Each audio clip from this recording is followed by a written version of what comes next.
We all agree that 75% of a student's performance comes from their own efforts, which include, number 1, each student's self-study analysis and improvement.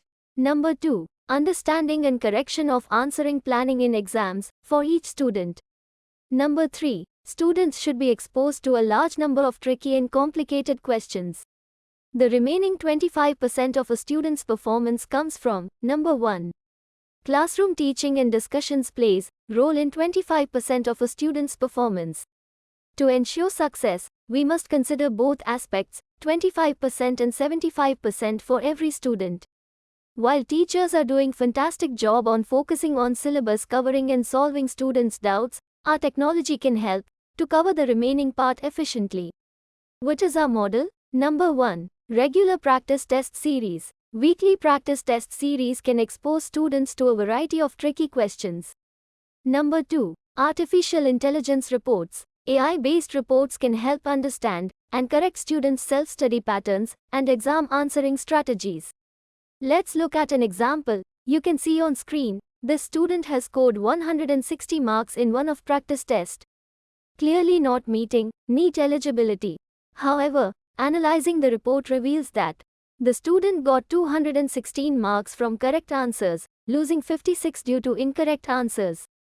It's very clear from report that this student has potential of clearing NEET with good score. He needs proper guidance on how to reduce on negative marks and increase correct answers.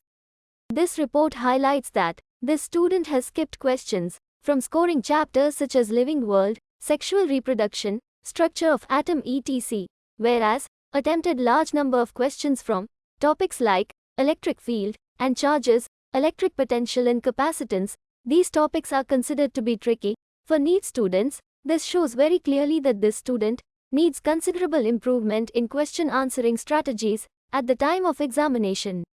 The report also highlights that the students not allotting enough time to chapters which are scoring. It shows very clearly that this student also required to improve his self-study method properly. According to the report, number 1, 73.5% of students didn't attempt question number 74. Number 2, 70% of students skipped questions like 85, 86, 74, and 62. This suggests that these questions are seen as confusing and complicated by students. If teachers discuss these questions in class or provide extra sessions, it could lead to improvements in results. Additionally, the graph indicates that in this exam, number 1, 86.75% of students answered question number 33 incorrectly. Number 2, 60% of students gave incorrect answers for questions 36, 2, 7, and 19. This is a clear sign that students have misunderstood concepts related to these questions. Addressing these specific questions and concepts in classroom discussions, this may help clear confusion of students and potentially lead to better results. Apart from this, we offer various AI-based reports, including a breakdown of the class's understanding of concepts. We also provide reports for different categories of students, such as those above 80%, above 70%, above 50%, and below 50%. These reports can assist institutions in creating strategies for producing toppers, high-ranking students, and increasing the overall number of eligible students.